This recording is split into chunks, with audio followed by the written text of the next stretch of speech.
Hello, in this video I'll show you how to change your profile picture on RedNote. For the very easy process, what you have to do is firstly open your application.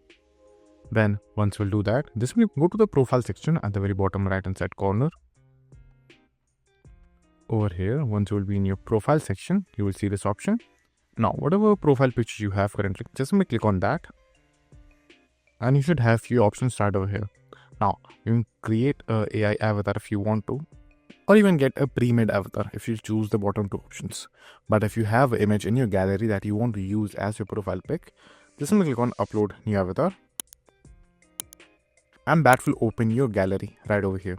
So now just look for the profile pic that you want in your gallery. After finding the pic, just click on that image and then click on confirm. Now wait for a few seconds. If you want to zoom in or make any type of changes, do it right over here and then click on next. And then give it a few seconds or just refresh the page and the profile page should automatically change, as you can see right over here. That's it. And if this video was helpful, please consider subscribing and liking the video.